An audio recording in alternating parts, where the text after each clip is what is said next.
Muy bien. Antes que nada, permítanme presentarme para los que no me conocen. Soy el maestro Jairo Pero Ramírez, soy el director del Centro Universitario de León en su campus San Francisco de Rincón.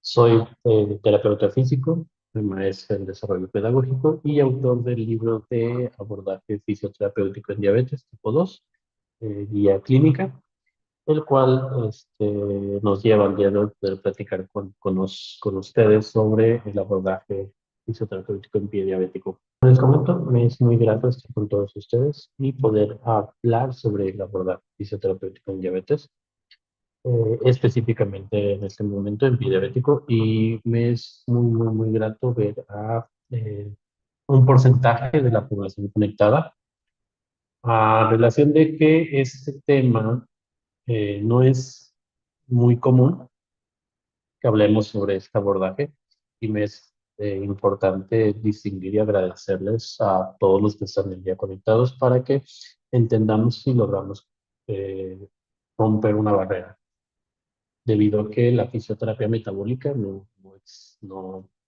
ha tenido un resurgimiento como tal. Es, muchas veces nos quejamos del contexto de que el fisioterapeuta tiene muy pocas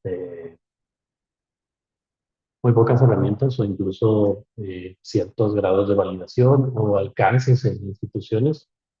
¿Por qué? Muy sencillo, porque no estamos abordando los principales problemas de salud en México. Este, entonces,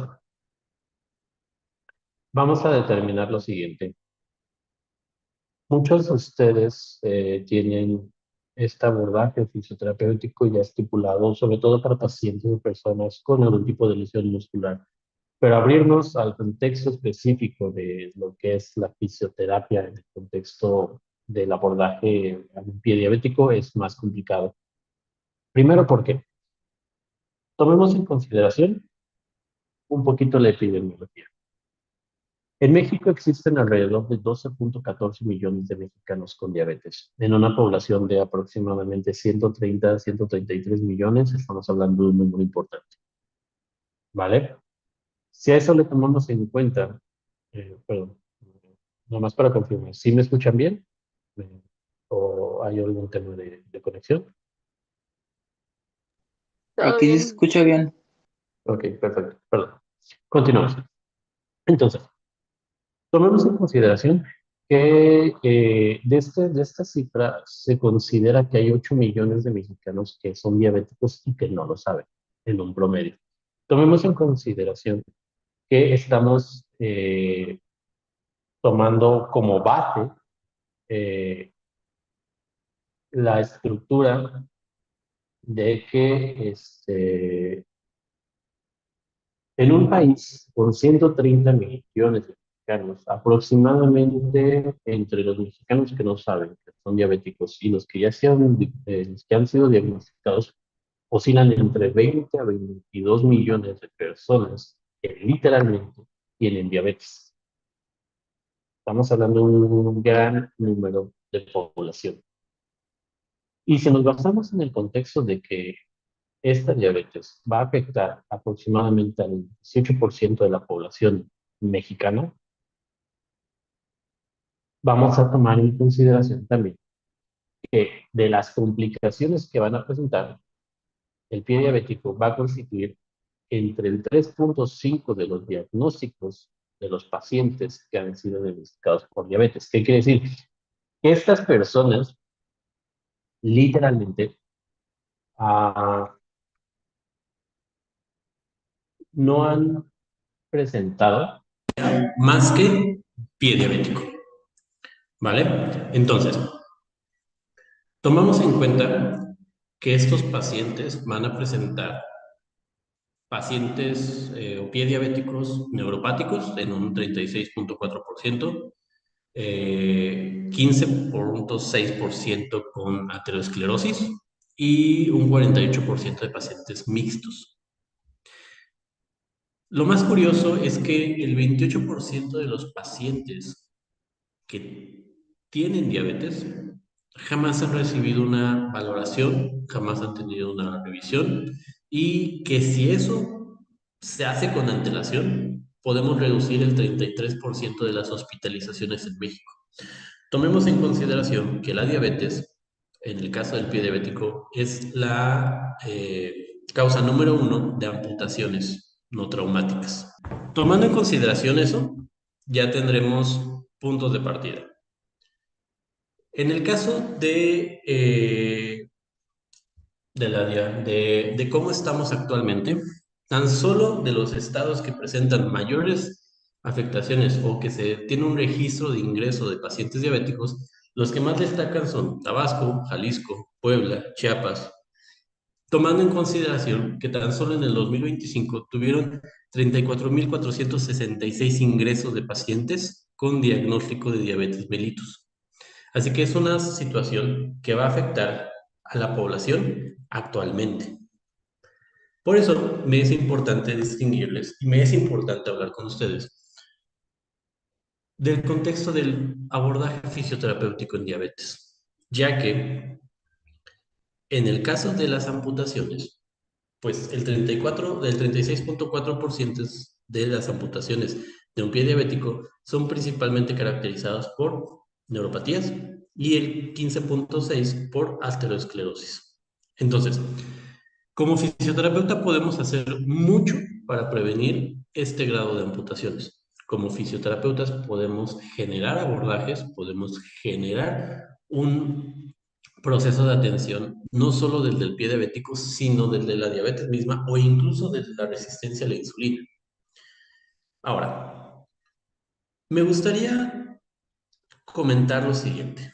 Para poder entender un poquito la condición, es necesario hacer un pequeño recuerdo anatómico del páncreas y cómo este órgano en específico está afectando el desarrollo de la diabetes. Para empezar, recordemos que este órgano forma parte del sistema digestivo. Se localiza en la parte posterior del estómago y se encuentra entre la segunda parte del duodeno y el vaso. Principalmente está por detrás del estómago y por adelante de los grandes vasos sanguíneos del abdomen. Tomemos en cuenta que esta es una glándula digestiva y que va a presentar dos funciones fundamentales. La primera, que es exócrina, la cual es principalmente realizada por los anginos pancreáticos, y la secreción de enzimas que se vierten en el intestino. Ahora bien, la segunda, que es donde vamos a centrar un poquito nuestra atención, es de una función netamente endocrina. Para ciertos autores de fisiología como Gayton, resaltan que esta relación está dada principalmente por los islotes de Langerstein, los cuales nos ayudan a secretar la insulina, a secretar glucagón y a secretar somatostatina.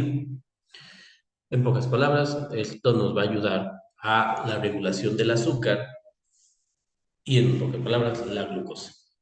¿Vale?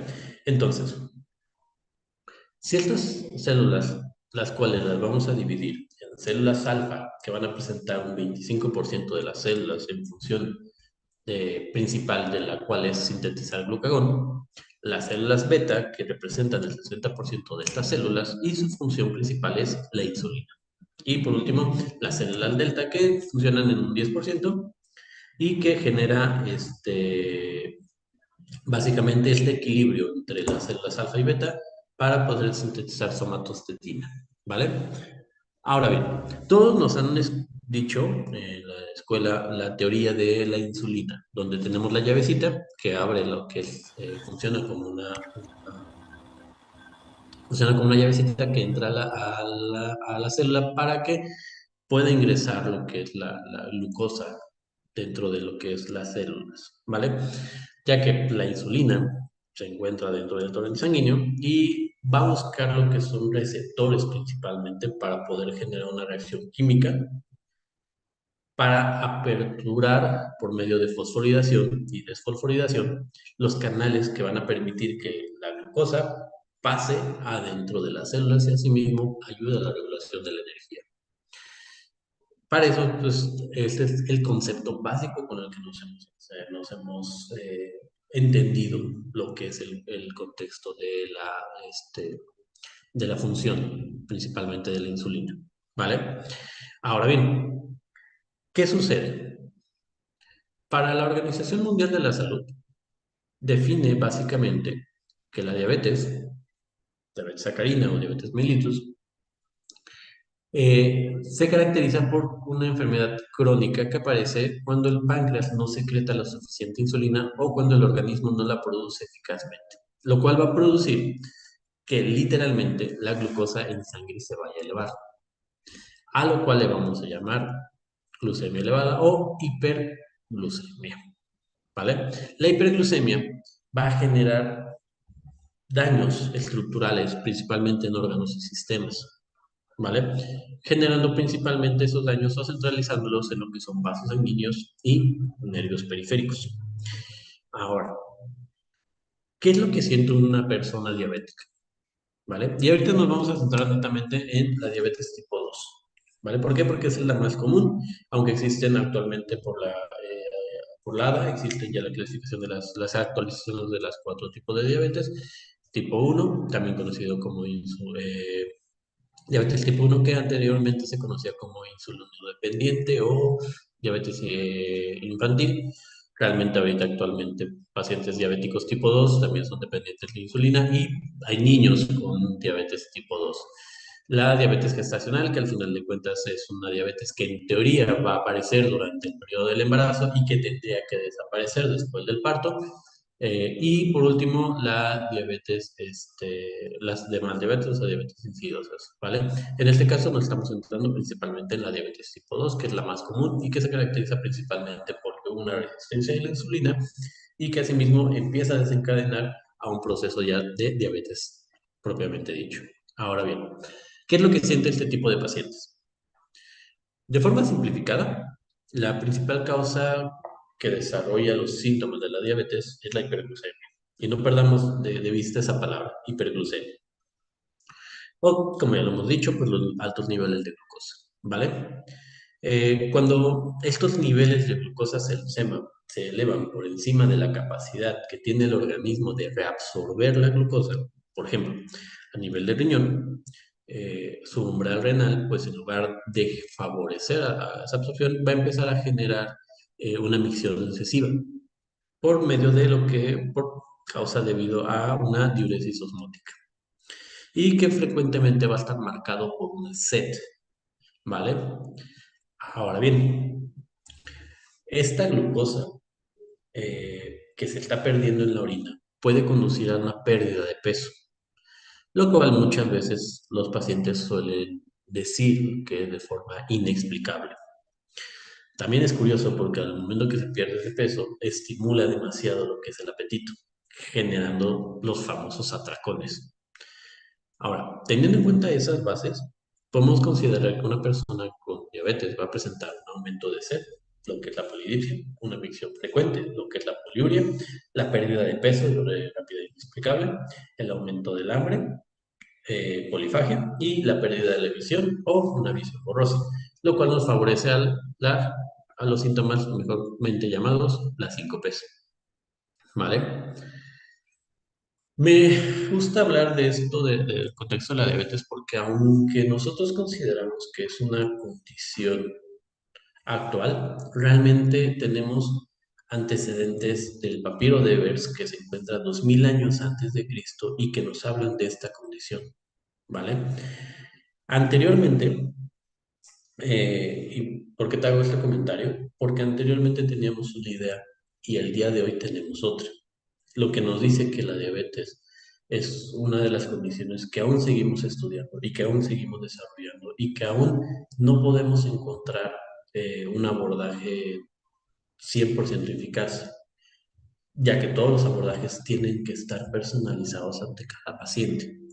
Para ello, me gustaría hablar principalmente de lo que es el modelo inicial del trinovirato, en el cual establece el origen o de las principales situaciones de la diabetes tipo 2, ya que se caracteriza por tres defectos principales. Primero, lo que conocemos como la insuficiencia de las células metapancreáticas, la cual, al no tener una producción o tener una producción inadecuada de insulina, el cuerpo no va a procesar principalmente la glucosa de forma eficiente. De ahí vamos a tomar en cuenta la resistencia de la insulina principalmente por los músculos, ya que las células musculares no responden bien a la insulina, lo cual dificulta la captación de glucosa. Y también lo que es la resistencia por parte del hígado, ya que el hígado, al no responder adecuadamente a la insulina, que va a provocar es que va a producir un exceso de glucosa, sobre todo cuando empezamos a marcar después, empieza a marcarse después de comer, algo que conocemos como hiperglucemia postprandial, ¿vale? Ahora bien, ¿por qué me gusta platicar esto del triunvirato? Porque este triunvirato hasta el 2009 eran digámoslo así, la palabra o lo escrito al 100%, lo que nosotros definíamos como que la base fundamental de la diabetes.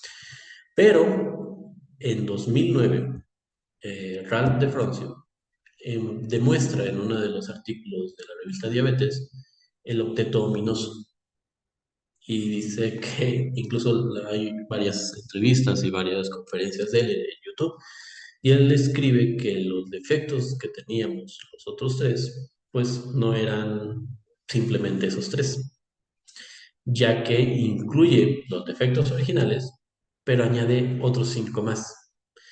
Esto que nos dice que la diabetes tipo 2 tiene un grado de complejidad mucho mayor.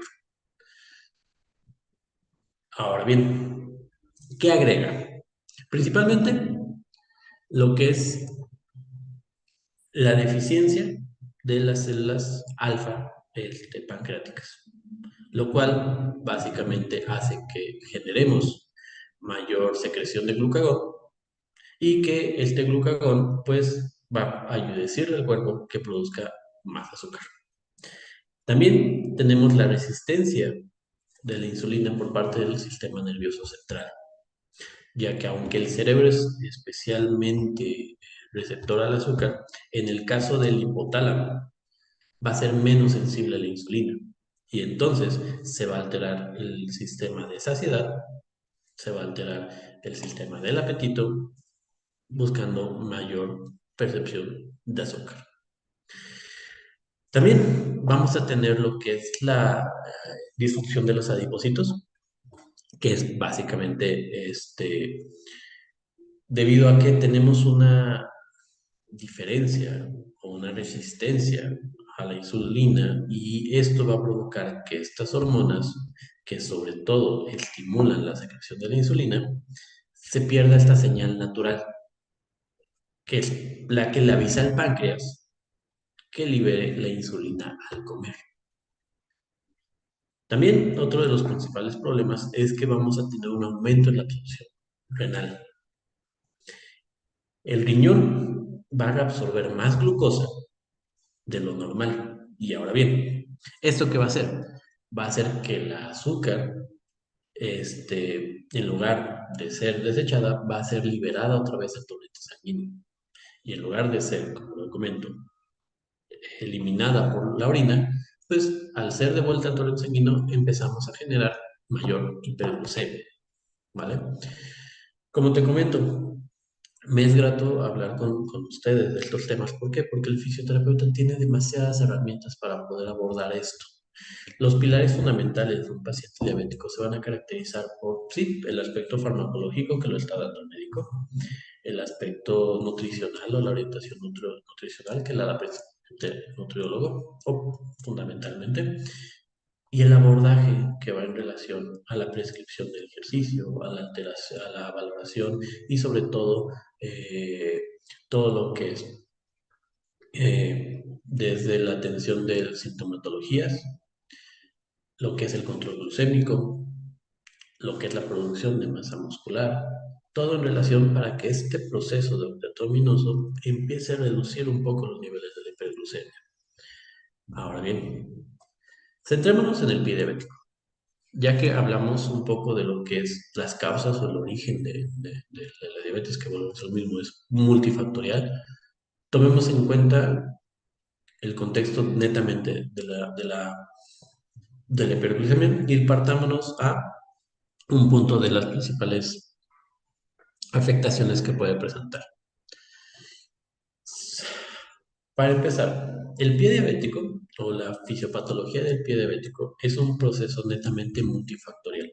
Es complejo y van a converger sobre todo todas las alteraciones metabólicas, vasculares y neurológicas. Según los estándares de la ADA, de la Asociación Americana de Diabetes, de la Federación Internacional de Diabetes, de la IWGDF, el desarrollo de la úlcera es el resultado principalmente de diferentes factores, ya que no solamente tomamos en consideración lo que es la enfermedad arterial periférica, no solo tomamos en consideración el tema de la alteración neurológica o los canales neurológicos, las alteraciones renales, etcétera. Al final de cuentas, es una situación que aunque es compleja, tenemos formas de atenderla. Para ello hay que entender la fisiopatología de un pie diabético. ¿Por qué se da? Bueno, normalmente la glucosa se va a metabolizar por vía de la glucólisis, que es básicamente lo que nos han enseñado en clases. Pero cuando los niveles de glucosa son excesivos, empieza a llegar lo que es la enzima aldosa reductasa, la cual se satura y comienza a desplazar el exceso hacia una ruta alterna. Ahora bien, esta enzima, aldosa reductasa, reduce la glucosa, pero la va a utilizar o la va a generar por medio del sorbitol.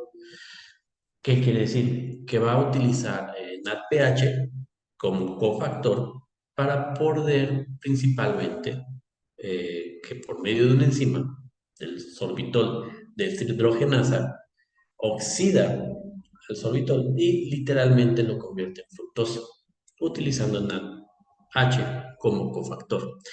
¿Esto qué quiere decir? Que esta conversión genera un desequilibrio metabólico que destruye la integridad de los tejidos del pie. Principalmente porque el sorbitol es básicamente un polialcohol que no atraviesa fácilmente las membranas celulares. Al acumularse intracelularmente, crea un gradiente osmótico que va a atraer el agua hacia el interior de la célula, provocando principalmente una hinchazón celular, una lisis o ruptura, daño estructural, y este daño especialmente va a estar dado en las células de Schwann, que son las que recubren los nervios, principalmente los del pie. Ahora, la fructosa producida es mucho más reactiva que la glucosa. Esta se une a proteínas estructurales como productos finales de glisación avanzada. ¿Esto qué nos quiere decir? Pues estos productos alteran la elasticidad de los vasos sanguíneos, la estructura del colágeno y sobre todo favorece a una microangiopatía y una rigidez tisular. De ahí viene todo este contexto de que la fisiopatología va desarrollada principalmente por un descontrol metabólico, dado principalmente por la glucolización enzimática y por la producción de sorbitol, la degeneración neural, donde ya vimos que se pierde principalmente la estructura, lo cual nos va a favorecer a generar un pie de Charcot o deformaciones estructurales dentro del pie y una anhidrosis, que es principalmente perdón, una pérdida de la vasoconstricción y la calcificación de la capa media arterial. Ahora bien, ¿cómo se produce eso? Y para eso tengo este pequeño esquema. Tomemos en consideración que vamos a simplificarlo en el contexto de la hiperglucemia, que dijimos que es los altos niveles de glucosa en el torrente sanguíneo, ¿vale? Todo comienza principalmente con eso, con el exceso de la glucosa. Cuando hay más glucosa de lo que se puede realmente procesar, normalmente esta se va a desviar, como ya dijimos, hacia diferentes rutas metabólicas alternas, lo cual pues se va a transformar en rutas tóxicas para el tejido, principalmente el tejido nervioso. Ahora bien, si nos centramos principalmente en esta parte del esquema, veremos que tenemos demasiada glucosa Y al haber demasiada glucosa, vamos a activar la vía del polilol, convirtiendo la glucosa en sorbitol, ya lo habíamos mencionado. El sorbitol no va a salir fácilmente de la célula y va a generar un estrés osmótico, que es, dijimoslo así, atrae agua y va a dañar la estructura de la célula. ¿Vale? ¿Esto que nos va a provocar? Principalmente un déficit de minoxidil, que es básicamente debido a que el sorbitol compite y va a reducir los niveles de minoxidil en el nervio.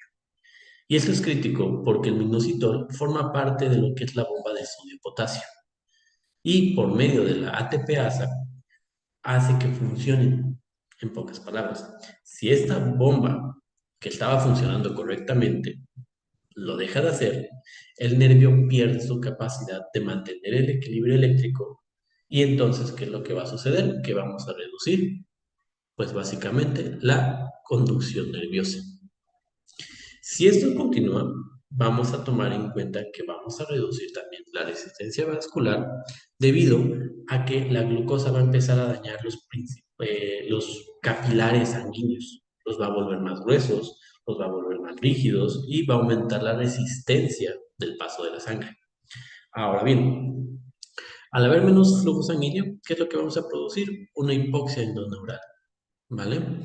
Ya que el flujo sanguíneo que está al interior del nervio se va a quedar sin oxígeno, ¿vale? Y al momento que existe esto, vamos a disminuir básicamente el transporte axonal. Recordemos que el nervio es como una carretera, ¿vale? Donde van a viajar lo que son nutrientes y señales. Sin oxígeno, el transporte se detiene o incluso se va a volver completamente ineficiente. Y ahora bien, ya tenemos dos vías, una isquémica y una metabólica. ¿Qué es lo que van a provocar? Un daño nervioso. ¿Qué es lo que va a suceder? Que el axón básicamente se va a empezar a degradar. La mielina se va al no tener nutrientes, pues literalmente no se puede sintetizar. ¿Cuál va a ser el resultado final? Pues principalmente que el nervio que transmite señales o que transmitía señales de forma normal, ahora lo va a hacer de forma lenta o incluso va a dejar de transmitirlas. Esto explica por qué el paciente va a perder sensibilidad protectora, sobre todo no va a sentir dolor, calor o presión, y lo cual va a favorecer a la presencia de úlceras. Nosotros como fisioterapeutas, desde el momento que hemos estado en clase, nos han enseñado a valorar posturas, nos han enseñado a valorar los arcos, nos han enseñado a valorar básicamente la estructura del pie. Eso, más allá de tratar de buscar un déficit postural, lo que debemos hacer es analizar el proceso de este tipo de pacientes porque son los más comunes. Y en nuestra consulta diaria fisioterapéutica, aun cuando venga un paciente por una lumbalgia mecanopostural, si nosotros detectamos que es diabético, debemos hacer la valoración del pie. Sí o sí, es un hecho. Si de por sí le vamos a valorar la postura, valorémosle también el pie como tal. Eso le va a servir y le va a ayudar bastante. Ahora bien, como te dije, es una teoría multietológica.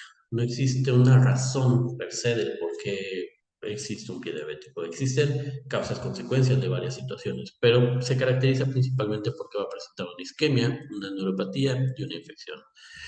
La isquemia puede ser dada principalmente por lesiones multisegmentarias, puede ser en espejo, es obviamente en forma distal, sobre todo lo que son las arterias femoral, poplite y tibial, y se va a caracterizar también porque es propenso a generar traumatismos. En el caso de la neuropatía hay que revisar principalmente los puntos de presión. Recordemos que lo que es cabeza de primer metatarso, cabeza de quinto metatarso y lo que conocemos como talón. ¿Vale? Ya que si empiezas a generar una alteración biomecánica, podemos observar que pueda presentar algún pie de charcot, algunos ortejos en garra o incluso las mismas callosidades nos pueden ayudar a distinguir. Y obviamente la infección. ¿Por qué? Porque el sistema inmune se va a ir disminuyendo, ¿vale? ¿Cuáles son las características? Principalmente de las cosas que vamos a distinguir es la isquemia, que es básicamente consecuencia de una macroangiopatía que principalmente se caracteriza porque los vasos, tanto de medio y gran calibre, pues van a empezar a tener una disminución, ¿vale? Es básicamente afecta principalmente lo que son las arterias infrapopliteas, lo que son las arterias tibiales, las peroneas, y presenta principalmente una rigidez arterial, lo que dificulta incluso el proceso de medición. Y lo que más te recomendamos es que hagas una medición del índice tobillo-brazo, ¿vale? Esto para poder observar si tenés algún signo o algún punto importante y poderlo gestionar, ¿vale? Si estos flujos están o si estas calcificaciones de la túnica media se empiezan a desarrollar, pues va a reducir el flujo sanguíneo necesario para una recuperación tisular. Y pues obviamente asimismo vas a tener una disminución de la llegada de células del sistema inmune, ¿vale? Entonces, la neuropatía es uno de los factores principales que desarrollan las ulceraciones. Su prevalencia oscila entre un 16 hasta un 66%, si te das cuenta, es muy amplia, ¿vale? ¿Por qué? Porque va a incrementar con la duración de la enfermedad. En el caso de una definición internacional de la neuropatía diabética, se caracteriza principalmente por una presencia de síntomas y signos que se van a hacer característicos principalmente por la deficiencia del nervio periférico, ¿vale? Ahora bien, ¿cuáles son los síntomas que podemos tomar en consideración? Los dividimos en dos, síntomas positivos y síntomas negativos. Los positivos son de forma subjetiva, necesitamos la interpretación del paciente y que él mismo tenga una autoconciencia de su estado. ¿Por qué? Se caracteriza principalmente por parestesias, hiperaltesia, ardor, y en el caso de los negativos, que ya son un poco más objetivos, podemos tomarlos en consideración por medio de valoraciones, que es básicamente la exploración física, y sobre todo distinguir si el paciente tiene hipo o incluso anestesia, ¿vale? Para eso, tomamos en cuenta que la neuropatía la vamos a poder catalogar de diferentes aspectos, tomando en consideración la neuropatía sensitiva, la cual se produce debido a la pérdida de la sensibilidad protectora. El paciente no va a percibir microtraumatismos, no va a percibir presión excesiva, no va a percibir cuerpos extraños, lo cual pues hace que tenga menos protección y pueda generar una úlcera. En el caso de una neuropatía motora, vamos a tomar en cuenta que va a presentar una atrofia de la musculatura intrínseca del pie, generando principalmente un desequilibrio en lo que son los músculos flexores y los músculos extensores. Esto nos va a ayudar a generar deformaciones, lo que conocemos como cortejo cegar, que podemos observar aquí en la imagen, o también dedos de martillo, ¿vale? ¿Qué provoca esto? Puntos de presión anómalos, donde podemos observar incluso en el paciente, pues, sus callosidades, ¿vale? Entonces, al momento de que nosotros observamos esto, empezamos a determinar que el paciente tiene puntos de presión que, si no los tratamos adecuadamente, van a producir una úlcera. Y por último, la neuropatía autonómica. Esta es un poquito más, perdón, eh, esta es un poquito más notoria para el mismo paciente. ¿Por qué? Porque disminuye la sudoración, lo que conocemos como anhidrosis. Y obviamente el paciente empieza a tener una mayor percepción de aroma en lo que es el pie, debido a que genera una piel seca. Incluso si podemos observar, en el caso del paciente, no se ve bien, aquí se ve un poquito de resequedad, ¿vale? Y también va a producir ciertas fisuras, ¿vale? Esto puede actuar como puerta de entrada a infecciones, además de que causa una vasodilatación persistente que va a contribuir a una osteopenia local, lo que conocemos como pie de Charcot, ¿vale? Y en esta triada no tomemos en cuenta, perdón, el concepto de infección. ¿Por qué se da? Principalmente por la alteración de la función de los leucocitos polimorfonucleares con anomalías en la quimiotaxis, la fagocitosis y la función bacteriana. Tenemos anomalías en la hipersensibilidad tardía, tenemos insuficiencia vascular que nos va a disminuir la oxigenación, nos va a disminuir la respuesta inflamatoria, nos va a afectar los mecanismos bactericidas que tenemos en el cuerpo. Tomemos en cuenta que la hiperglucemia altera la función de los neutrófilos, los cuales hacen quimiotaxis, los cuales hacen fagocitosis, y eso va a favorecer a la colonización bacteriana. Una vez que la barrera cutánea se rompe, esta infección puede llegar rápidamente a tejidos profundos, incluso al hueso, generando la osteomielitis. Y de ahí viene el gran porcentaje de amputaciones de los pacientes. Ahora bien, ¿cuáles son los factores de riesgo? Tomemos en consideración que el pie diabético es más común que se dé en género masculino, sobre todo si le agregamos que el paciente ya trae 10 años con diabetes mellitus o más, tiene un pie con deformidades, presenta malos hábitos de salud como tabaquismo y obviamente un inadecuado control glucémico, y que el fisioterapeuta tiene una herramienta enorme para poder trabajar con esto. Y sobre todo si el paciente ya tiene un grado de enfermedad vascular periférica. Algo bien fácil de distinguir a un paciente con ya síntomas de enfermedad vascular periférica. Si tienes un paciente y le retiras los calcetines y por lo general en los hombres siempre hay vellosidades a nivel de los dedos o incluso a nivel de lo que es el dorso del pie. Si las vellosidades empiezan a verse más debilitadas o incluso el paciente refiere que antes tenía vellito, ahí estamos hablando de que el paciente ya tiene temas de enfermedad vascular periférica. Es algo tan fácil de distinguir. Y ahora bien, vamos sobre el manejo de las heridas. El manejo de las úlceras de un pie diabético requiere un abordaje multidisciplinario, ¿vale? Debe ser sistemático y sobre todo está enfocado a generar, a reducir el riesgo de complicaciones graves. Tomemos en consideración que un fisioterapeuta puede abarcar en todo el esquema de un paciente diabético. Tiene resistencia a la insulina, créeme, con prescripción de ejercicio adecuada puede reducir los niveles de glucosa e incluso evitar a que llegues a prevenir la diabetes. Ok, eres diabético, podemos hacer que se reduzcan tus niveles al punto de que tengas un estándar adecuado. Ok, eres diabético y tienes un pie diabético, podemos hacer todo lo necesario para evitar que tengas complicaciones o que se te genere una ulceración.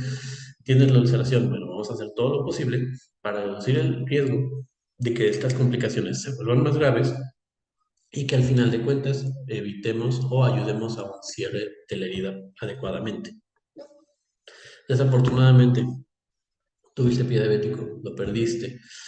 ¿Qué crees? Tenemos entrenamientos para poder, o rehabilitación, mejor dicho, para poder ayudar al paciente a que recupere la marcha, ¿vale? Y si es propenso a utilizar una prótesis, bueno, el entrenamiento protésico, ¿vale?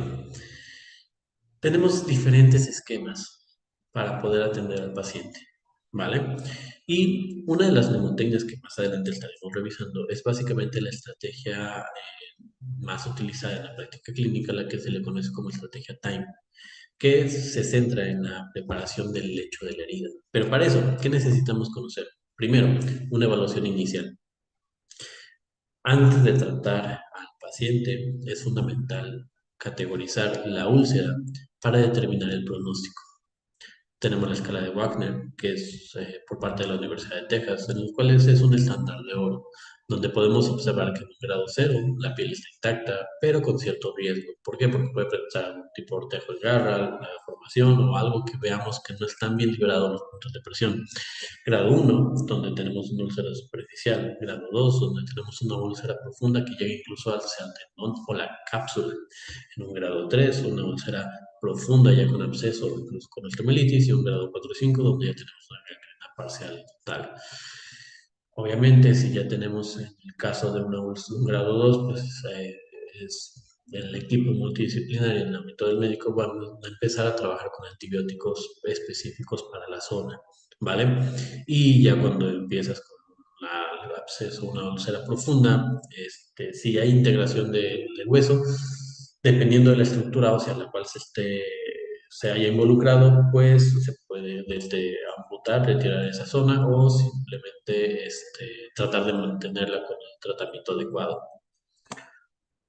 Como te comentaba, esta mnemotecnia de la estrategia TIME, pues es principalmente para estimular el proceso natural de la curación de heridas. ¿Vale? Y ahora bien, esta estrategia, el protocolo. Eh, Básicamente se caracteriza por este proceso donde decimos que es un acrónimo para el tratamiento local de la lesión, donde tenemos lo que es tejido, que es básicamente el tratar de buscar la eliminación del tejido desvitalizado, necrótico o incluso esfacelado mediante lo que conocemos como desbridamientos. Y estos desbridamientos pueden ser quirúrgicos, autolíticos, enzimáticos, ¿vale? El objetivo principal de esto es dejar un tejido de granulación completamente viable, es decir, un tejido que se pueda cerrar, ¿vale? De ahí, en el caso de la inflamación o infección, eh, su objetivo es controlar la carga bacteriana, ¿vale?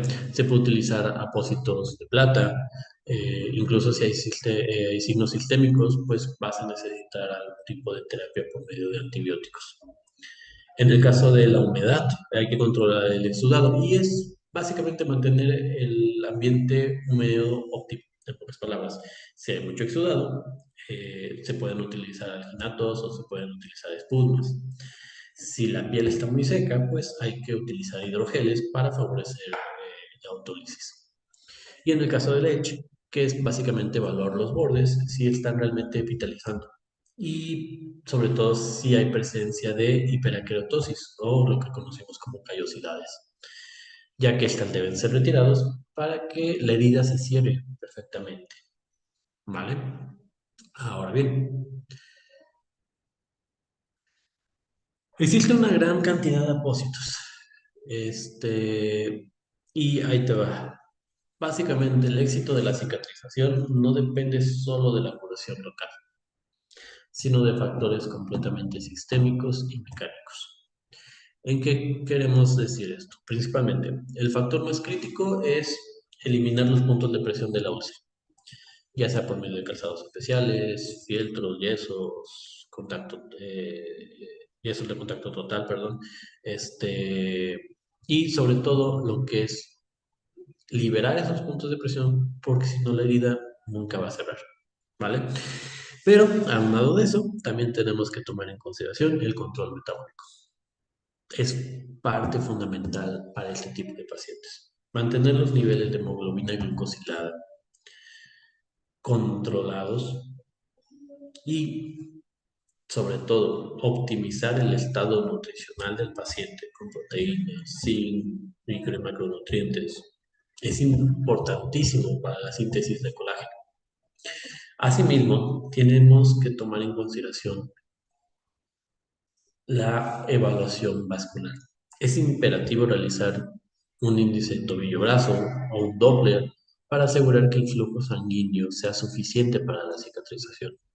Y, sobre todo, pues empezar a colaborar con la intervención por parte de angiologías. Como fisioterapeuta tenemos técnicas que nos pueden ayudar a favorecer el retorno sanguíneo, ¿vale? Entonces, más allá de saber cuál es el apósito, el mejor apósito que te va a ayudar a cicatrizar o la mejor técnica, si no tenemos este control, ninguno va a funcionar y solamente va a favorecer a que el paciente siga complicándose. Para ello, ¿qué necesitamos centrar? El abordaje fisioterapéutico en qué se tiene que centrar, principalmente en las metas del tratamiento. Es decir, si tenemos pacientes con hemoglobinas glucosiladas arriba de 8, el objetivo es reducirlos para poder bajarlos a un estado regular y a un estado, para así llegar a un estado bueno. Debemos tomar en cuenta la glucosa preprandial, es decir, la glucosa tomada antes de comer y la glucosa postprandial, ya sea de 1 o 2 horas después de comer, ¿vale?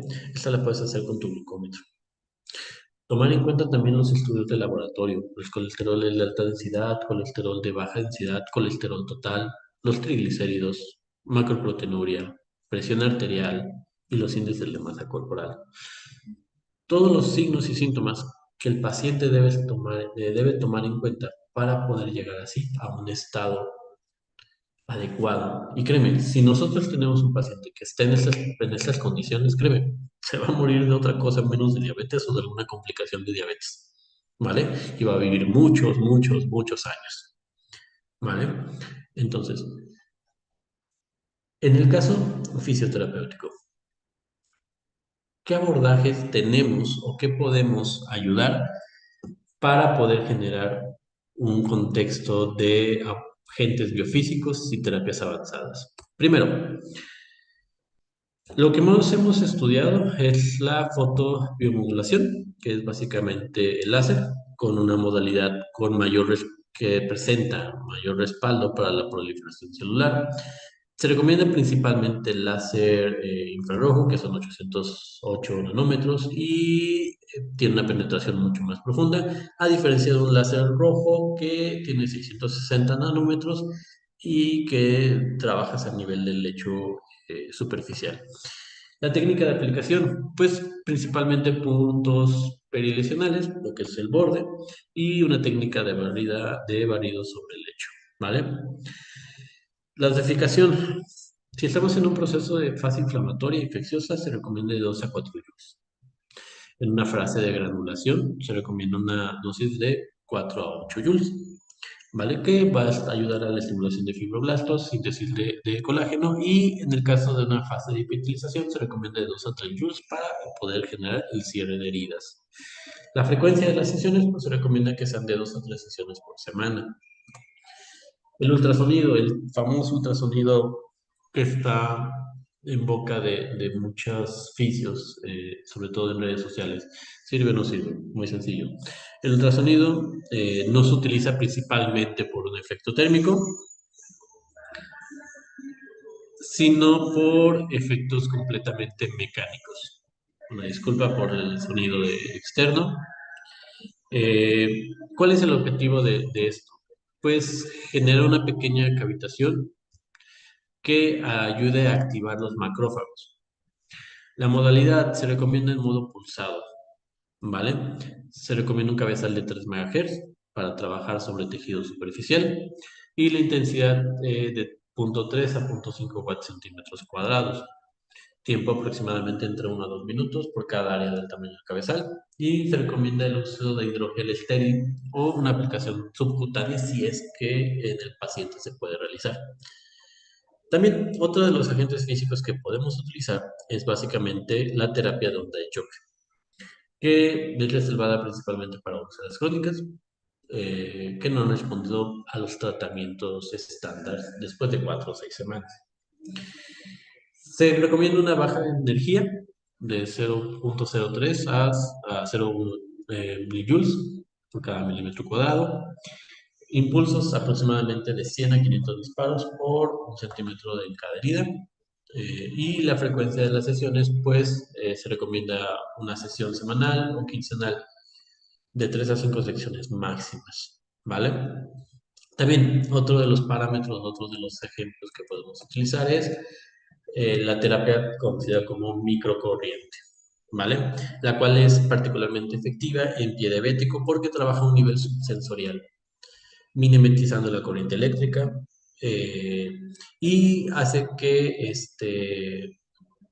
literalmente todos los tejidos ulcerados pues tratemos de estimularlos, por así decirlo.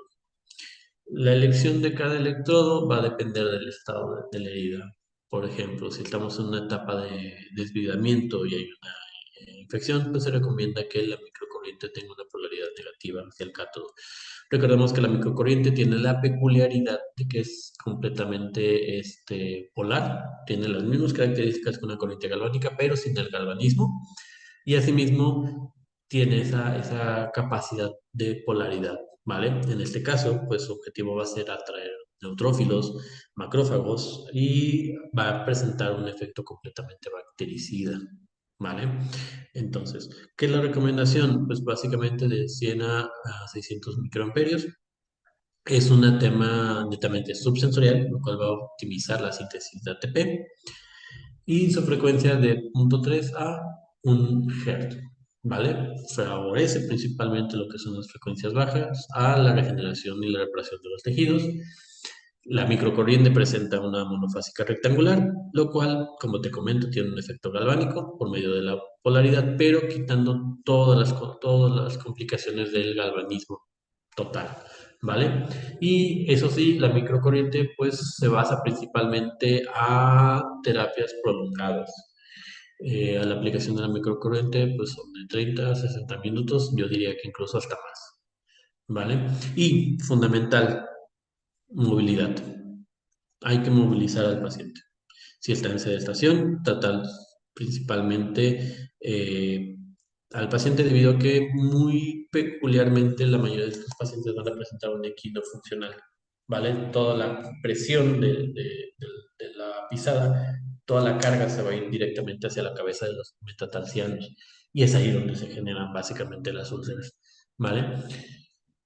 Podemos empezar básicamente desde lo que es pues, estiramientos pasivos, podemos empezar desde las movilizaciones pasivo-asistidas, e ir escalando al paciente para ir subiéndolo a movilizaciones mucho más complejas. Principalmente debemos centrar nuestro tratamiento a movilizaciones de la articulación subtalar, ¿vale? Que permitan hacer lo que es la inversión y la eversión para mantener lo que es la movilidad del medio pie, ¿vale?